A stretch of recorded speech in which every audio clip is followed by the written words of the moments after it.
by seeing people that literally have gone through hell and made it to the other side, you get an opportunity now to say, how do I apply this to my own life?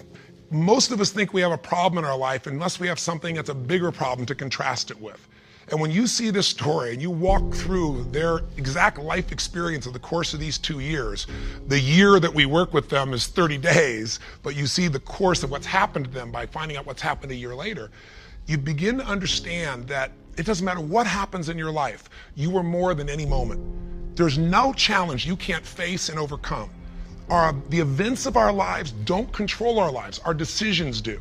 And so I figured if we could take a couple that has faced this big a challenge and be able to break through, then you could look whatever's in your life and make it happen. It's kind of like, if I wanted to show you that if you could face your biggest fear, your smaller fears kind of drop aside. It's like, what's your biggest fear? Today, one of the biggest fears so many people in North America and around the world, and the Western world, are facing is losing their job. It's a horrific possibility. It has impact on your family and your psychology, your emotion, so many things, your choices. But the truth of the matter is, what's a problem? Losing your job is a massive problem until you find yourself in a position where you lose all your savings. What it took you maybe 10 years of working to get. Then what's a problem after losing your savings? That's not a problem anymore when all of a sudden you lose your leg or an arm or something horrific happens to one of your children. That's not a problem when someone tells you all of a sudden that you have terminal cancer. And I've had those moments where somebody says you've got that tumor in your brain and we don't know what it means. Those moments take your other problems and make them disappear. And you know what's interesting?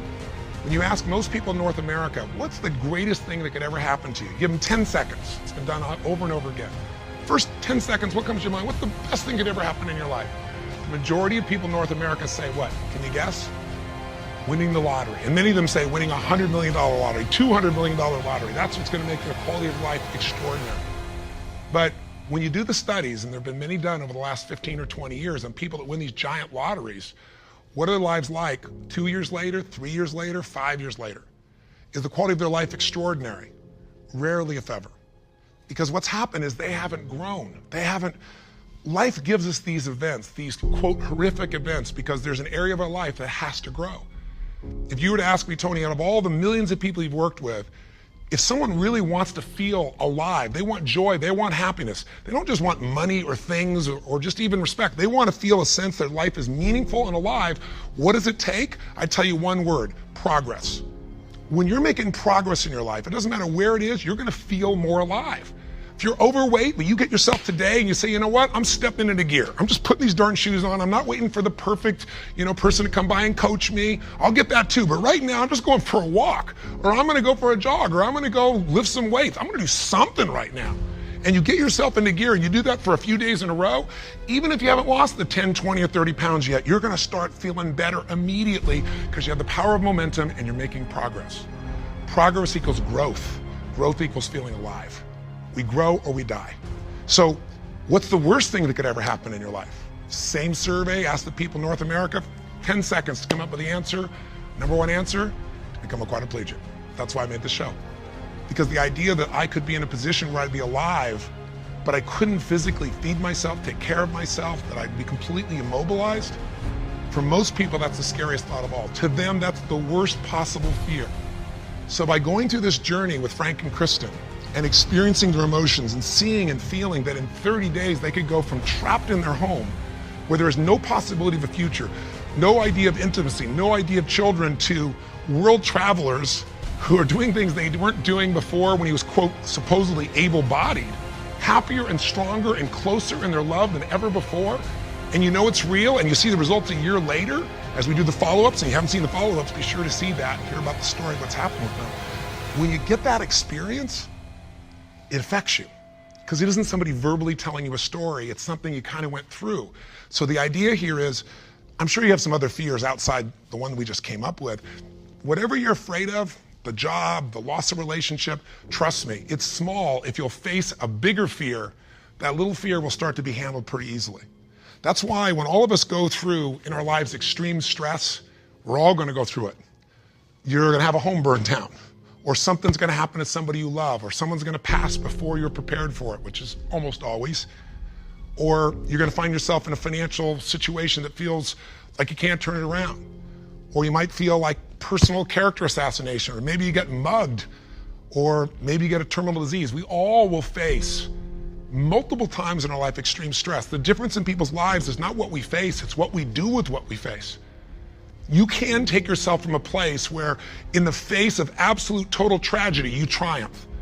But it requires making some new decisions, taking some new actions, and mastering a part of yourself that can unleash all of your power and ability as a human being. That human spirit, as corny as it sounds, can be channeled in a very specific way. And if you do, the game of life changes. So I'll give you another example outside Frank and Kristen. A friend of mine who just passed recently, he's always been a deep inspiration to me. His name is Art Berg. And Art's a guy that was a young man, good looking, strong, athletic. He lived in Utah.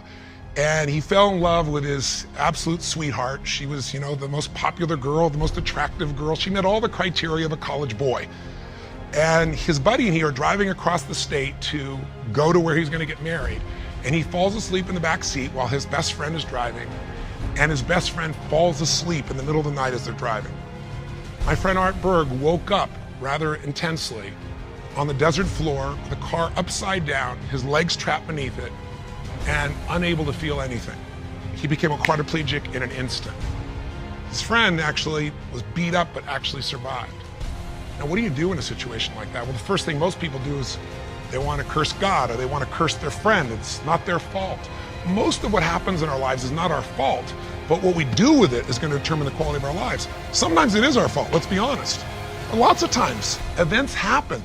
Stuff happens, or whatever word you want to replace stuff with. You know what I'm talking about. But what's different about this man is he made a different set of decisions. On that day, he said to himself, you know what? I got two choices. I can live here in the dirt and live and suffer the rest of my life for what I've lost, or I can figure out how to maximize what I have. He developed this mindset. His mindset was, before the accident, there were about probably 10,000 things I could do. After the accident, he said I could probably do 9,000 things. Before the accident, I was probably not even doing 500 of those things. I'm going to do more while I am now. And he did. He became an entrepreneur, started his own bookstore, and became very successful. He married the same childhood sweetheart because this man was so inspirational to be around. It didn't matter what he was in a chair. She loved him. He had 2 children, one of the greatest gifts of life. And he did all kinds of crazy things. He'd scuba dive. His friends would put him in a suit and tie a set of weights to him. He'd drop to the bottom. They'd drag him along the bottom. That was his idea of scuba diving. He was an incredible human being, and he lived an incredibly full life filled with joy. The worst thing ever happened to you, be a quadriplegic? The best thing, win a lottery? Feel like everybody wants something from you and you didn't earn it, and there's no sense of joy, and everything's about trying to hang on to what you got? What is the best thing that could happen to you? What is the worst? The worst is not to take control of the force that controls your life. And that force is human emotion. I mean, I want you to think about this and answer a question for me if you would. What really changed Frank and Kristen's quality of life? What changed them? You can see the change. You can see it even more a year later, that it's continued to happen. What made the change possible? Did you get it? Did you see it? The answer's simple. We changed the emotional pattern that was controlling their life. And you and I have emotional patterns that are controlling us right now. Whether we're aware of it consciously or not doesn't matter. It's the force that is shaping you. It's shaping your relationship. It's shaping your finances. It's shaping your career. It's shaping the amount of joy or unhappiness or suffering or excitement you have right now in this moment. But it's an invisible force most of us never take a look at. You might want to take a look at it right now through the eyes of what we did with Frank and Kristen. Now, what was the emotional pattern that was dominating them at the beginning of the show? You could feel it, couldn't you? And there was this feeling of death, that there was no future, probably the most common belief system in people in North America and now in Europe. 60% of Americans now believe that the future is going to be worse than the past for themselves and for their kids. 70% of Germans and Europeans, I think it's 80% according to the Pew study recently in France. Around the world, we're starting to believe that circumstances control who we are. Don't get me wrong, circumstances play a huge impact. Events play a huge impact on your life, but they're not the ultimate determining factor. The force of human spirit or emotion is it.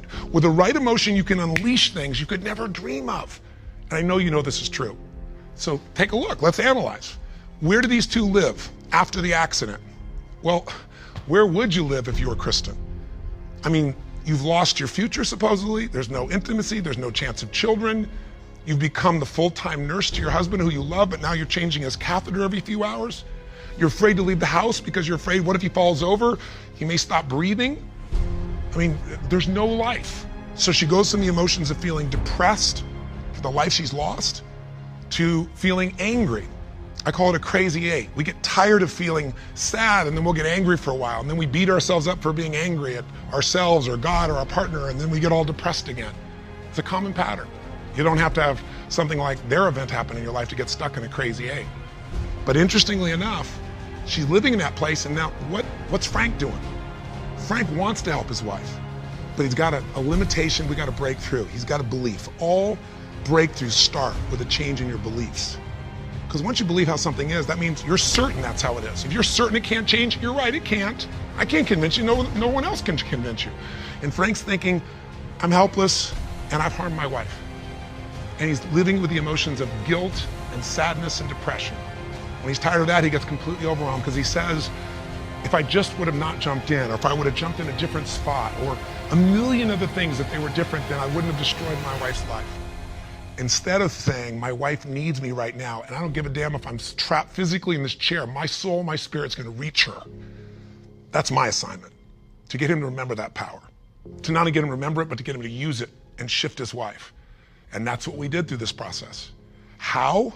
Well, the process really was giving him a series of experiences that would change his entire belief about who he is. I could try to tell him, oh, here's what you can do. And yeah, I'm 6'7" and I obviously have use of all my appendages. Easy for me, right? But if I get him to have some experiences, like I bring him to Fiji and I show him he can get out of the house, more than get a house, become a world traveler, and go through all the challenges that are part of that if you watch our little section of the story behind the story, you'll hear some things that weren't in the show about that, by the way.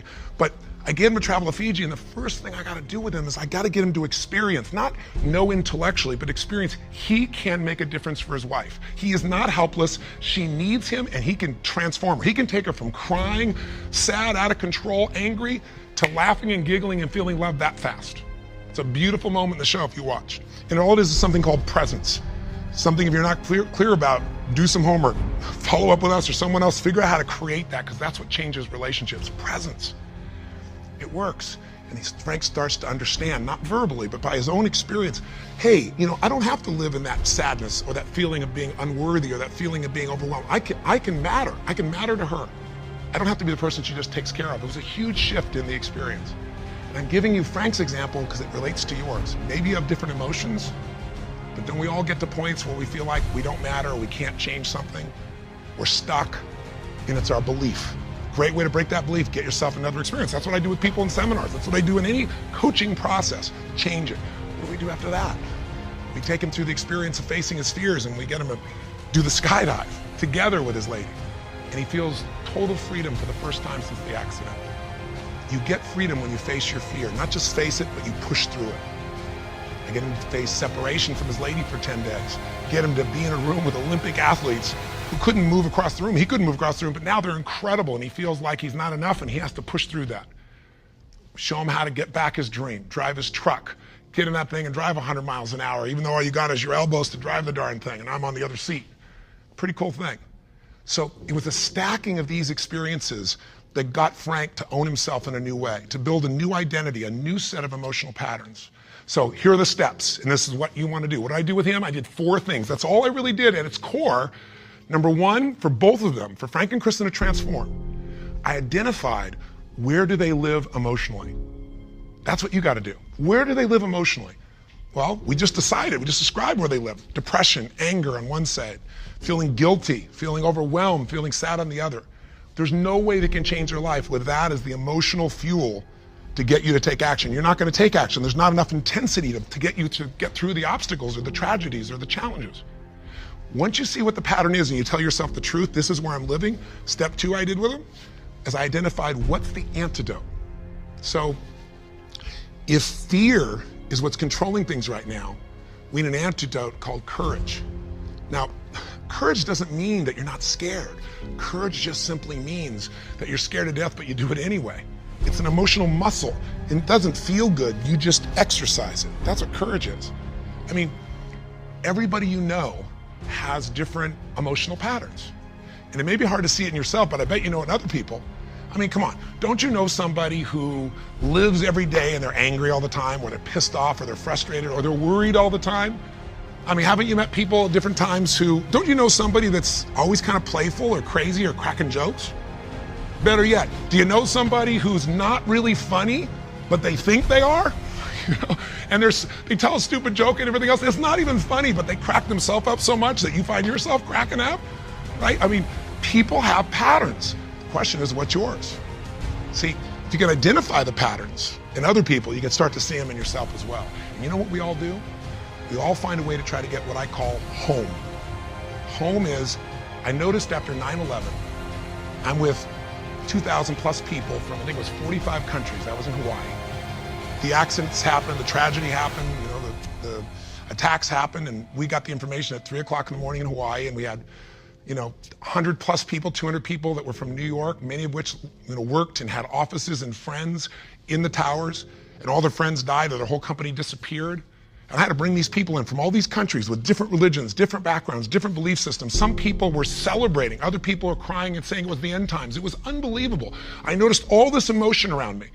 And the biggest thing to put them all together is I had to say, what's really going on here? And I noticed angry people got angry. Sad people got sad. Guilty people, a nurse, she was guilty, she wasn't there helping people, but she's always guilty.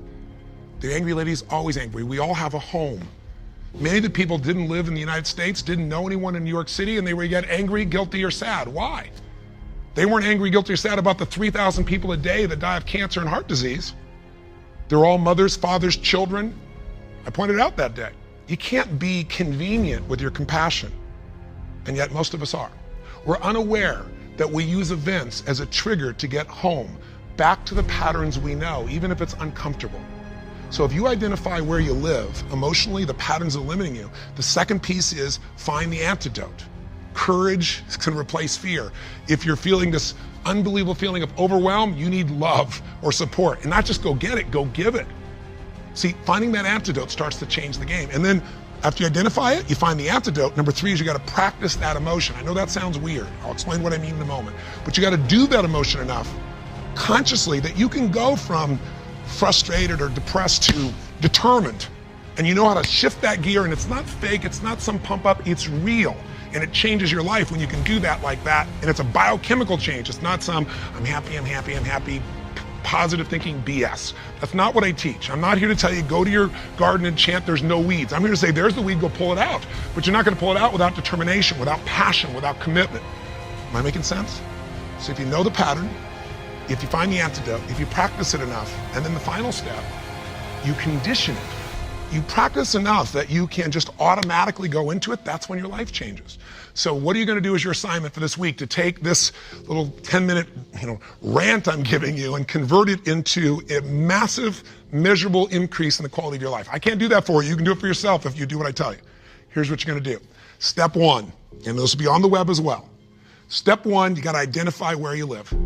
So where do you live? Where do you live emotionally? You personally, just like we did with Frank and Kristen. There are thousands of emotions. There's 4,000 words in the English language, I should say, for different individual emotions. I did the research on it years ago. I'm gonna have you take out a piece of paper, a pen, take out your notebook, computer, get a page. On one side, one column, write all the emotions that you experience at least once a week that empower you in some way. Love, passion, excitement, creativity, whatever it is, peace, determination, I don't know, what are yours? I want you to write the emotions, though, you don't experience once in a while. The ones you experience at least once a week in a powerful way and really feel it. Not an emotion you feel once every blue moon. On the other side of that page, or if you do it on our little application or wherever we put it here, the other side I want you to write all the negative emotions, or to be more fair, all emotions can be positive if you use them, all the disempowering emotions, the ones that tend to put you in a state where you don't follow through. And I want you on that side to write all of them and do it simultaneously. Just keep making your list. What are the emotions I go into that mess me up, like feeling frustrated or overwhelmed or lost or alone or depressed or pissed off and rageful, whatever it is you go. And again, not emotions you experience once in a while, the ones you experience at least once a week. So make a list of all the emotions you experience at least once a week, ones that empower you, ones that disempower you on the list. That's step 1. That's identifying where you live. And circle the top 2 out of the whole list that you experience most often that are empowering, and the top 2 you experience most often that are disempowering. That'll be step 1. Now, I'm trying to explain it to you here. It'll be right in front of you as well. So if you forget what I'm saying, it's going to be on the little checklist. But I want you to know what I mean. Step 2, let's identify the solution. So you look at your list and you see on the disempowering list, I got sadness and depression, or I got feeling lonely, or I've got feeling rage and anger, or I got feeling fear.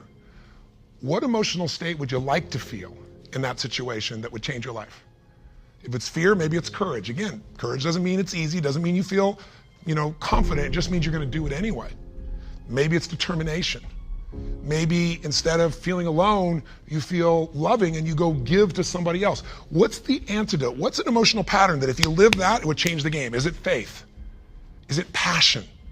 Is it courage? Is it playfulness? You're taking things just too damn seriously. You've forgotten perspective. Go watch the show again. See if you really have a problem. See if your problems are as challenging as the people you just saw who transformed their tragedy into something tremendous, something beautiful, something magnificent, something meaningful, something that can even help other people that are watching. That's the beauty. So that's the second step. What's the antidote? Come up with your antidote emotion. Step 3 is you got to practice that emotion. Now, I know that sounds silly, stupid, kind of weird. But if you came to a seminar with me, you'd see, 3,000, 10,000 people, and we do this, and we condition that a new emotion till you can shift gears. Have you ever heard about the fire walk? It's not about the fire walk. I do skydiving, all kinds of crazy stuff. It's a metaphor for how do I go from afraid, fire's metaphor for whatever you don't follow through in your life, whatever holds you back, to snapping and going to a state of mind where I just move through. It's not this big mind over matter thing, it's mind over emotion. It's shifting. And when you learn how to go from scared to determined and action, what can't you do in your life? So we show you how to do that. But for right now, I'll give you just a quick example. Understand that emotion is really created by motion, by the way you use your body. So quick example, real quick. Imagine a time when you know someone who's depressed or you were depressed. You ever felt that way? I'm sure you have at some time. And think about what you do with your body. When somebody's depressed, do they get all excited, talk faster, just no. Everything kind of slows down, doesn't it? What happens to your shoulders? They drop. Where's your head when you're depressed? Drops. Where's your breathing? Full or shallow? It becomes shallow. You talk loud and fast or slow and quiet? Slow and quiet, more hesitant. Now, emotion is created by motion. You can try and think yourself and I'm happy. But if you go, I'm happy, and your body's like this, nothing's gonna change. We can change our biochemistry by eating, by taking a drug, by smoking a cigarette, because then you take a different breath, you eat food you like, you fill up your tummy and you start to breathe nice. Your whole mental, emotional state changes, doesn't it? So what I'm saying is you don't need the cigarette, you don't actually need the food. You can just physically learn to say, this is what I do when I'm depressed, this is what I do when I'm most determined. There's this gesture I made. I remember one time when I was a kid, or one time I got pissed off and what did I do? I made a gesture, I stood taller, I looked the person in the eye, I spoke with more authority. Now, my idea of passion and determination may be a little off the top for you, and I get it. I'm a crazy mofo and I'm a passionate human being, but you can do your version. What do you do when you're really feeling something like determined? What do you do when you are passionate? With your face, with your voice, with your body. Just practice and make a contrast. Here's what I do when I'm sad. Here's what I do when I feel loved. Here's what I do when I'm worried. Here's what I do when I'm determined. That's what I mean by practice. And I'd love to have you in an event, but I'm trying to give this to you so you can do it right now, and you can. And maybe this would be helpful to do with friends so they can give you feedback and say, here's what you do. I see you do this when you're really strong. I see you do that when you're kind of weak. That's the third step. Practice. Now, what's the assignment? Figure out your emotions. Where do you live? Positive, negative. What are the big primary antidotes? What emotions do you need? Practice the emotions you need so you can go into them a few times. Sounds a little weird, but if you do it, you'll see it's actually quite fun. It feels powerful. Maybe do it with a friend. That's the easy way to do it. And condition it. And that means take the next 3 days, do this 3 times. Figure out the difference and shift from not sure, worried to determined. From overwhelmed, I don't know what to do, to focused. And you just deliberately, physically make the change from one to the other. 3 times for 3 days. If you're bold, do it for 7. But if you do this 3 or 4 times a day for 3 to 7 days, you'll start to get a pattern in your body. And the pattern in your body, a new pattern means a new life. Our life's a reflection of our emotional patterns. If you live in sadness and depression, you could have $1 billion and your life is called sad and depressed. If you're living feeling grateful, feeling alive, feeling passionate, your life is filled with gratitude and passion. It doesn't matter what's happening anywhere else. And you can face any challenge from those emotions and you can overcome. Does this make sense? This is how you can take what you watched in that show and convert it into some actions that'll change you. Very simple approach. Or come see me or get some coaching. I've got all kinds of resources, but this is something you can do right now. You don't need anybody else to make happen. You just need a little ability to take action. Make sense? And if you haven't seen the show, for God's sakes, go on Hulu and watch the show, or all this will just sound like a bunch of words. If you've had the experience, you know what I'm talking about, and you've witnessed it, it'll be real in you right now, and you'll get a sense of what you can do to move forward. And if you can't find it on Hulu, once again, send us a little email, and we'll make sure we find a way for you to be able to observe or experience the show directly. And last thing I'll say to you is, the best way to keep something in your body is share it with somebody else. The whole philosophy of my life has been, if your life's gonna be meaningful, you can't just be about me, you gotta be about we. So if you can, if you feel like it, if your spirit's touched by this, help us pay it forward. Share this with your friends. You can share the clip of our show. You can share this little section. We got all kinds of ways. Just take the clip and send it. And we even have a way you can push a button once again and send it virally to everybody. Everybody who's on your email list, we'd love it if that works for you. If you don't, we're totally respectful of that. But in the end, I can promise you one thing. If you will do this, if you'll discover your current emotional pattern and you'll change it through a little bit of practice over and over again, you will change the quality of your life no matter what you're facing. I think you might find really interesting to know the real story between Frank and Kristen. Did we fake you out on television? No. Just in 44 minutes, there's only so much you can share between those little commercials. It's not even a full hour when you take the commercials out. So I thought maybe I'd share with you what I think this story is really about. Maybe a quick idea of some of the strategies I use to help them create their breakthrough, because understanding those strategies could help you make some breakthroughs in your own life, or maybe help somebody that you really care about.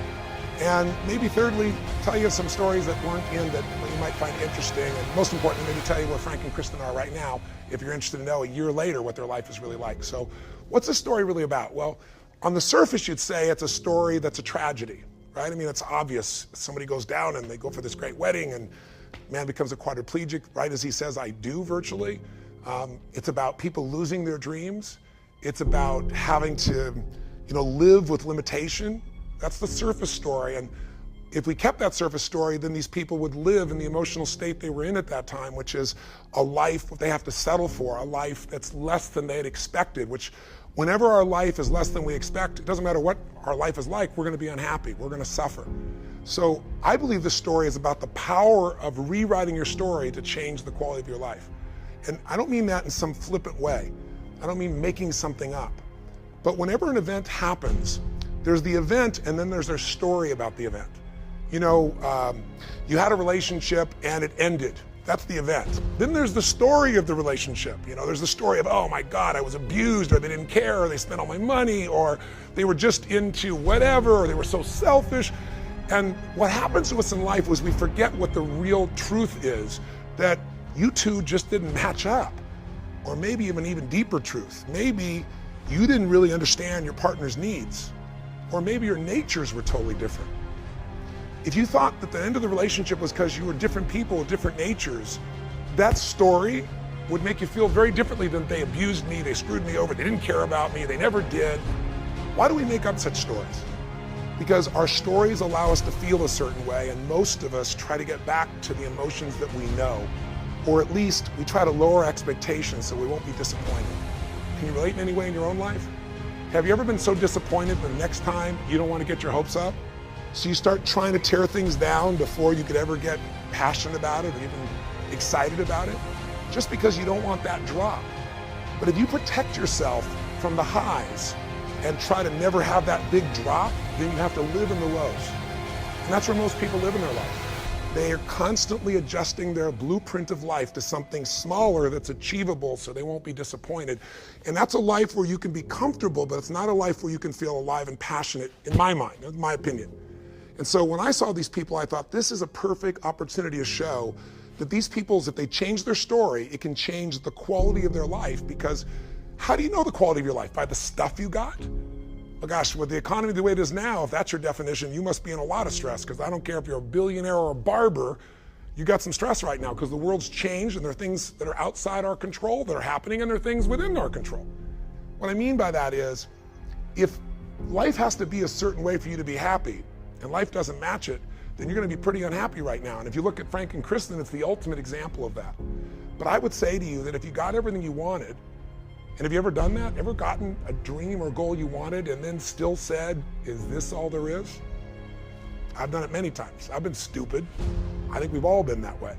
So what are you gonna do? Go for the next thing or just lower your expectations? Neither one of it does. You gotta find something more meaningful. So my idea with this couple was to say, there are people that have everything and are miserable because the quality of your life is where you live emotionally. If every day of your life you're angry and frustrated and pissed off, and you got everything, you got your ultimate goal, you are, the most religious person in the world, you make billions of dollars, everybody bows to you, you're famous, whatever that metaphor is for you. But you live every day angry and frustrated, your life's quality is called angry and frustrated. It doesn't matter what you have. On the other hand, if your life doesn't match the way you thought it might be, but every day you live in this state of gratitude for what you do have, or this sense of passion and excitement to see what's next, then your life is passion and excitement or gratitude. Pretty simple, right? What keeps us from having that? Your story. And we've all got a series of different stories. Some people's story is, I was abused. Some people's story is, I'm so successful because I'm so intelligent and I work so hard. Your story may be true, but it's still a story. And we all got them. So the secret is, since we're all storytellers, find a story that empowers you instead of a story that disempowers you. That's the game of life. So I looked at this couple and said, what's their story? Why are they miserable? Obviously, there's lots of factual reasons that they should be, but there are plenty of other people that are going through hell by other people's standards, and they're really happy. And so I said, I've had the privilege of living in Fiji for a period of time. I've been going there since I was 24. And I meet people there who most people would call poor, and yet they don't think they're poor. They have the most joyous culture. They're so happy. You drive down the street and people yell, bula, bula, bula, which means welcome, be happy, we love you. And you drive by 5 minutes later and it's bula, bula, bula. I mean, it's like your dog. You leave for 5 minutes to get the newspaper, you come back, it's like you've been gone for 6 months. They're so excited, right? It's just a natural thing. They aren't focused on what they don't have. That's not their story. Their story is we have the sunshine and we have the rain and we have the islands and we have the food and we have our family. That's the story they learn. The story is we're the happiest people in the world. And they believe the story. And so they are. You see, suffering in life doesn't come from the life events. Suffering comes from the meaning we attach to the events. Suffering doesn't come from the facts. The fact is, Frank and Kristen have gone through some severe changes in their life. The fact is, Frank, when we started, had something around his neck, couldn't move anything. And now he's still a quadriplegic. He has some mobility, but he's not out of that chair. He may or may not get out of it. That's a fact. But the suffering isn't from the fact. The suffering comes from the meaning that says it shouldn't have happened. Or because it happened, my life is over. Because it happened, we can't have children. Because it happened, we can't have intimacy. Because it happened, life just can't be joyous again. That was the story. And my goal was to rewrite the story, not in my head, but in their bodies, their minds and bodies. And so what was the strategy? Well, the strategy was step one, get them out of the environment where the story lives. It's hard sometimes to change your story when everything around you reminds you of the story and everybody around you believes your story. Because if they don't challenge you, you're going to keep the story and you're going to keep living and feeling the same thing. See, we feel whatever meaning we give things. If this is the worst thing that ever happened in your life, then it's the worst thing that ever happened in your life. If this is a secret gift, even if you don't know what it is, but everything in life is guided, and even though this is horrible and you hate it, somehow this is going to serve, and that's the story of your life, you're going to find a meaning that says this is good, and you're going to find a way to feel good about something other people can't handle. Everyone has stress. Do you use stress, or does it use you? The story is the secret to changing that stress to where you take advantage of it instead of it taking advantage of you, where you use it for drive or you use it for gratitude or something else. So all I did was I get them out of the environment and said, let's take them to Fiji. Let's have them around these other people. Let's get them out of the house, because their current belief system is we cannot leave the house, and Kristen believes if I leave, he could fall over. If he does, he'll stop breathing, he could die, and I'd be responsible. Her story is he's broken and I have to be there every moment, so I can't work.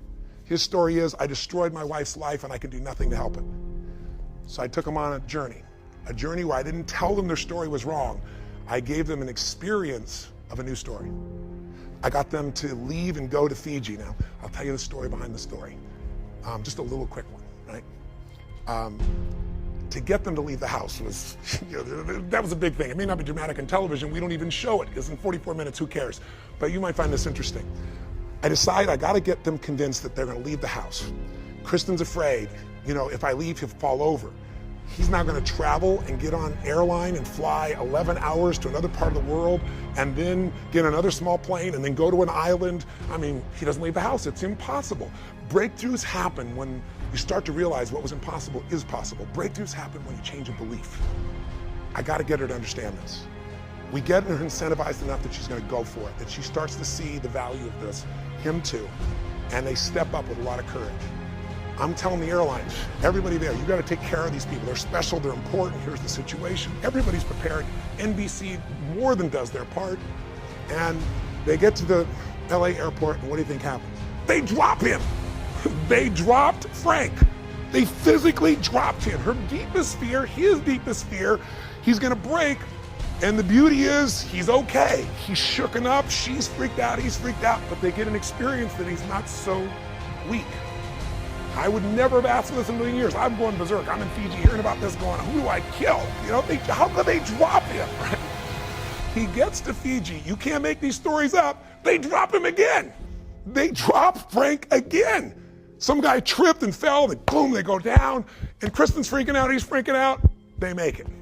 So now they get on a small plane. You fly to Fiji, and then you fly to my island, it's a small island. You get on a small little hopper, and NBC's got all these doctors there, and they're gonna make sure Frank's taken care of, and I'm grateful for that. I got 80 crew. We're waiting on the island to rock and roll and take these guys on a journey. I've gone to Fiji for 23, 24 years. I went there when I was a little kid, just got started, in my early 20s, so you get a picture, and I've never not been able to land. There's been some bad weather, but you can always land. As they're flying, we get like cyclone-like winds, and the plane is turning sideways, and the storm is coming through, and the people on the plane, Frank was actually okay, but they're freaking out going, we can't land, we can't land. We're all standing on the ground, we can see the plane, and they turn around and fly back to the main island, and when they get to the main island, no one's there to take care of them, so they throw Frank in the back of a taxi, right? So now he goes to the taxi, they get on the phone and go, we're out. This is insane, we're done with this. So long story short, we got Frank there eventually, got him on a plane, the weather cleared, and they had the time of their life. And here's the rewrite of the story. Their story was, we went off to have our wedding. We flew to this beautiful land, and we took a leap of faith, and our life ended.